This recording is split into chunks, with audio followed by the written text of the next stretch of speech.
There's no way. Especially with me being by myself. You just let go. What the heck? One of the coolest, weirdest things I've seen in the natural world.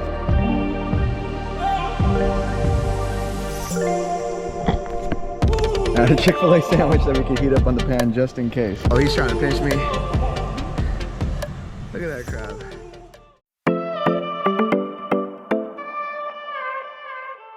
The goal today is to go not quite down there, but to a cove just like it, and to try to create some type of special meal living off the fat of the land. I've got a full backpacker's backpack loaded with diving gear. I've got my table for cooking, my one-wheel pint that I'm riding up to my spot. I got my ice chest, what's up man, with all the ingredients that we're gonna be using to cook. I got my spear gun. We're just gonna get whatever we can and try and make a nice meal out there, all the way down there at the cove. And I think it's gonna be a great time, so I just sit back, relax, and catch and cook with your boy James, a day in the life. Let's do this.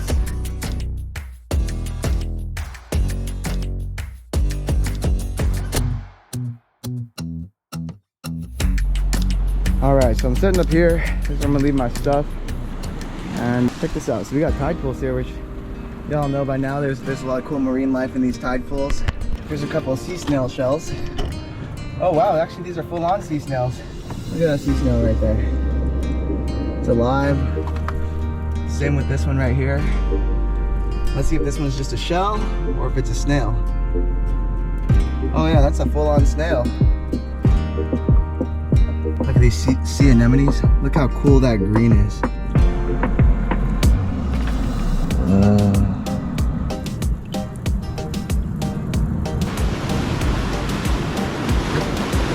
Stuff like this definitely is gonna stir up the visibility underwater. So you can even kind of see it's kind of like chalky greenish blue. I'm thinking the visibility today is gonna be kind of just okay, which is a bit of a bummer, but you know, it is what it is. Like sometimes when it's a lot of motion like this, you can't see underwater. So it's like, it's not even worth it to be down there sometimes. But, oh wow. Yeah, I don't know. I might check it out quickly, but not stay too long. So the tide is supposed to be dropping for the next hour and a half or so to reach the lowest tide of the day, but it's still just so churned up out there that I'm thinking of just getting a little warm up in here, maybe seeing if I get lucky and find a fish that got trapped in this pool. And when the tide went out, as you can see, like there's not a big exit way that can just barely get out right there because the tide's low right now. So there's a chance that there could be a decent sized fish in here, maybe hanging out by the rocks. So I'm gonna get a little warm up in and just kind of just scope out what's going on in this pool, and then hope that, geez, look at that. I mean, that's a swell. Yeah, I mean, look at that. Oh, that's hectic. Yeah, and just hope that, you know, in the next 20-30 minutes the tide starts to kind of calm down a bit so that I have a better chance of being able to go out there. Yeah, these swells are out of control. There's no way, especially with me being by myself. Those aren't the conditions that we're looking for. Here's like, which could potentially smash me into rocks underwater. I don't have the greatest feeling about it. So we'll start here in the kiddie pool. So check this out. This is a pole spear that I got from a good friend of mine. He's actually part of my nonprofit, Ramon, and he got this for me for Christmas a couple years ago. And check out how cool is this pole spear. So, you know, it all folds up into about, you know, like a 2-foot long little travel bag, but you kind of just, you know, screw everything into place. There we go. And then you choose your spear end of choice. These are pretty no joke. I'll go ahead and go with this. Triple prong from the base. There we go. So the concept with a pole spear is, I'll just show you. Basically, you've got this band, right? So with this band, which is at the end of the pole, you want to basically just reach up the spear. So when you see a fish directly in sight, you just let go, and then it just automatically springs it toward your intended target, I guess we can call it. But today, I don't know that we're gonna see any fish like that we're really trying to get after, since we're just starting off in this little pool while we're waiting for the tide to chill out a little bit, so that there's a chance that I can go out there. But you know, that's how it works. And if we do see one deep in the corner of the cracks today, then you know, that might just have to be the method we take. But yeah, so I'm about to hop in here. You may be wondering why I'm wearing these fins even though I'm not going to be swimming. It's because in this pool, you can take a look and see there's all sorts of sea urchins everywhere. So you definitely want to be careful where you're stepping if you don't have some type of thick plastic, or you know, fins in this case, because the little booties that I have, these things, these could still get pierced through by these sea urchins. So that's why I'm wearing these fins as well. Come on, check this out. This is already the first cool thing that we're seeing.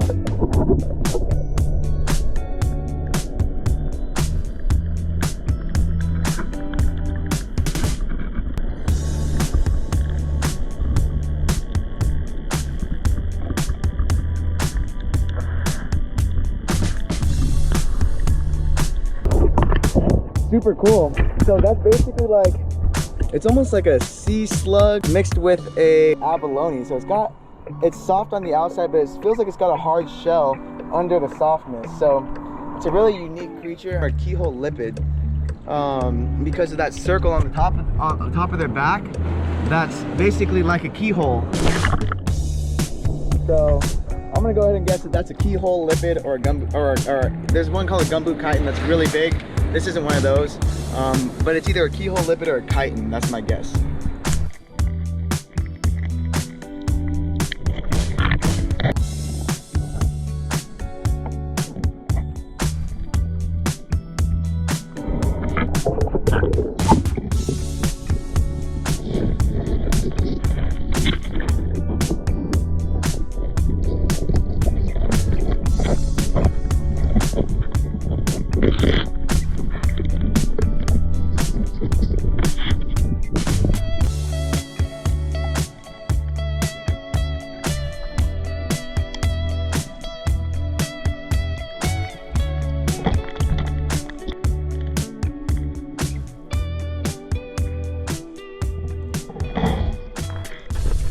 Okay, so I think I'm freezing. I think we can call that a successful mini diving sesh, actually. Check out all that we've got now. A couple sea urchins. This one's gonna be really nice. Hopefully we'll be able to get some good flesh in there. This is about as big as purple sea urchins get, but you can still get some decent meat in these sometimes. And then check these out. Got a bunch of scallops.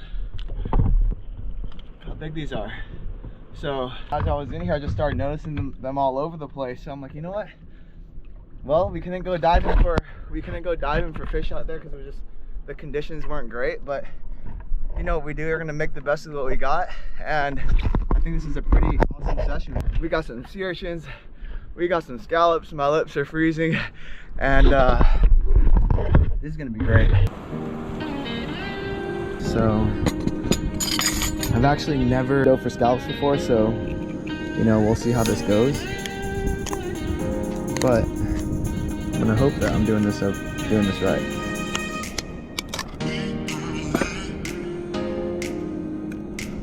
Let's see. Oh wow, look at that. Oh my gosh, that looks so nice. Can you see inside there? Oh my goodness.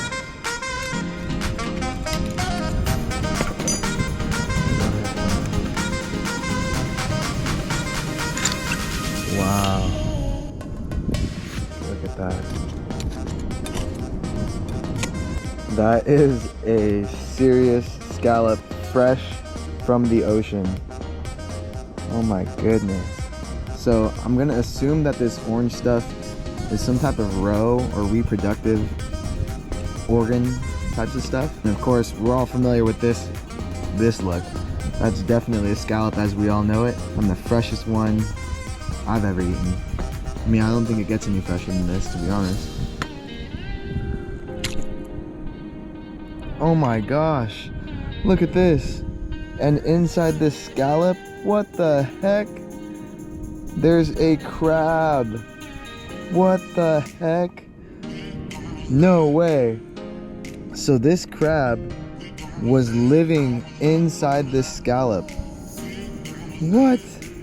It's almost like a parasitic crab. Oh my goodness. And this thing is fat. So it's literally just been living inside of this scallop, just eating without any predators. And this is his first time seeing the light of day. You can see how small his tiny eyes are. But that thing probably found its way into that scallop when it was open, when this thing was tiny. And it's just been eating, I don't know what parts of the scallop, but it's been living off of there, rent-free, its whole life. I'm gonna toss this crab out. That is crazy.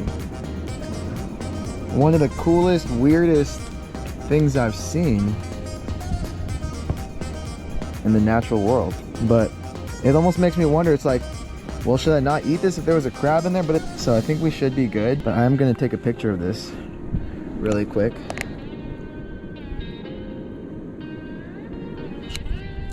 I still can't believe that crab. That was one of the weirdest things I've seen.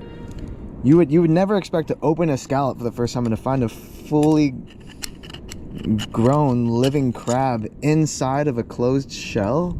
Like, what the heck? That crab hasn't even had to move its whole life. It's just been eating, living inside of this shell. So because I don't want to have our scallops just stick to the pan and burn and get stuck and all torn up, I'm basically just gonna steam our scallops instead, because I don't want them to get ruined. Oh! Literally just lost a scallop. Luckily it's just in salt water, so it'll be good. This mouth is called, and they call it the Aristotle's lantern. I'm not sure exactly why they gave it that name, but that's the name they gave it. And yeah, without having oil in this pan, it's looking not too great, but I'm sure it's gonna taste awesome. So there's different ways you can do it. One way is cutting around the mouth and then getting like cooking scissors and cutting down. You can kind of see, if you look closely, this is broken into sections. There's 1, 2, 3, 4, 5 wedges. They're basically wedges, kind of like an orange. And you can see how this dude's all moving. It's pretty interesting. But the other way to open a sea urchin is to go like this and clank them. And that's actually going to crack our sea urchin right in half.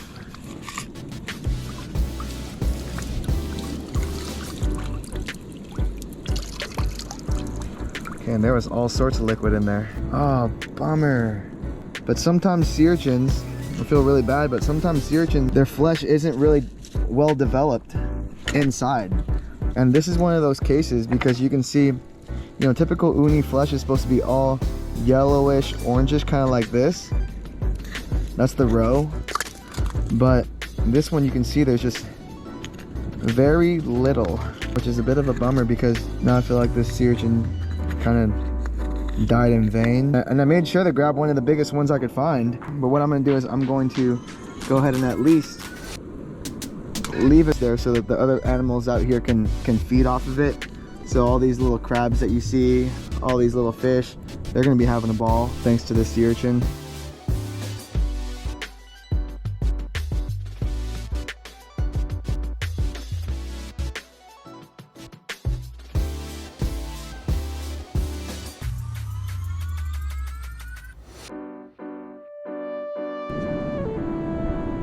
Let that cheese melt there for a bit.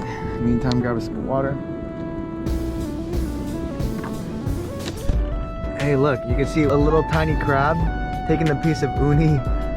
So remember we were saying like how small the pieces of uni were, but the ecosystem is still enjoying it.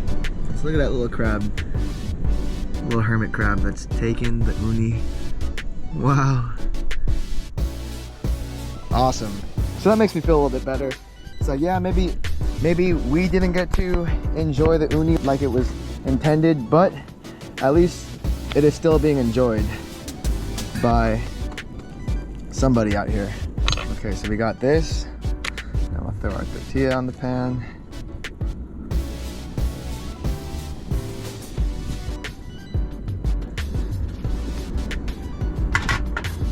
And then yesterday we had a nice dinner, and Sarah, you guys know my sister, Sarah made this awesome coleslaw, which is, I mean, it's not like a super mayonnaise-y coleslaw. A lot of fresh flavors.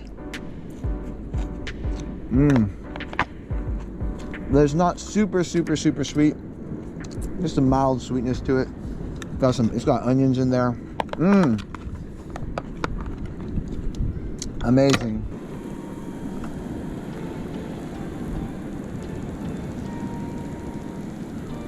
Oh yeah. Some chili powder. We already sprinkled some pink Himalayan salt on there, so this should be good. I brought a piece of salmon just in case we got skunked and didn't have any seafood to work with, but luckily we were able to forage for some scallops. It is time. Oh yeah.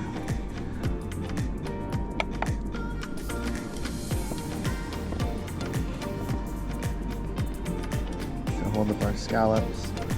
Fold the avocado peel behind this one. Throw some orange wedges in there.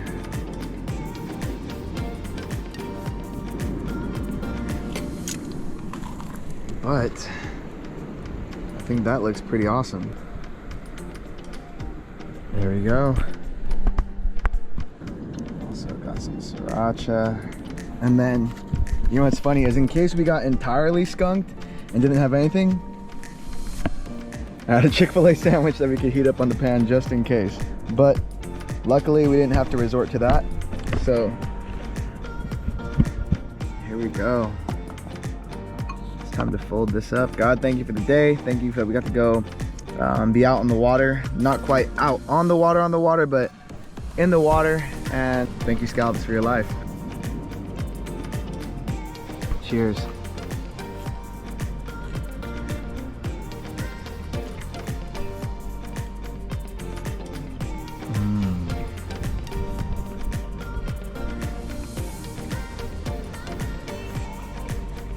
Wow. I wanted to really take my time with that one before like giving a response, but those scallops taste so good. It really tastes, I mean, it tastes like the spiny lobsters that I get from these waters. I wonder if it's just because it's from the same waters that it tastes like lobster meat, just with a scallops texture. But man, is that good. And then with all the cheese melted on it, it's basically like a scallop quesadilla. But better because we got Sarah's coleslaw on there, avocado. I will hit this with a little bit more lime though. Oh, that drizzle. We in business.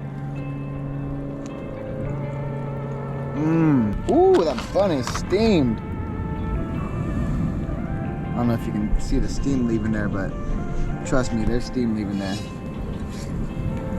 Just the bottom. Slaw. Shout out Sarah one more time.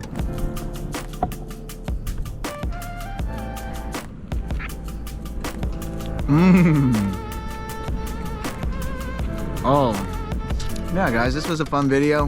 Not looking forward to packing everything back up, but I guess that's just part of the gig. So I'm gonna be packing this up, heading back to the car, but this was fun. You know, the tides weren't working in our favor, so we decided, hey, let's pivot. Let's see what we can find in these little pools. Ended up finding some scallops and some sea urchins. Got to cook those up for the first time, and I think it was just, you know, I think it was a win overall. So I hope you enjoyed the process of this video as much as I did.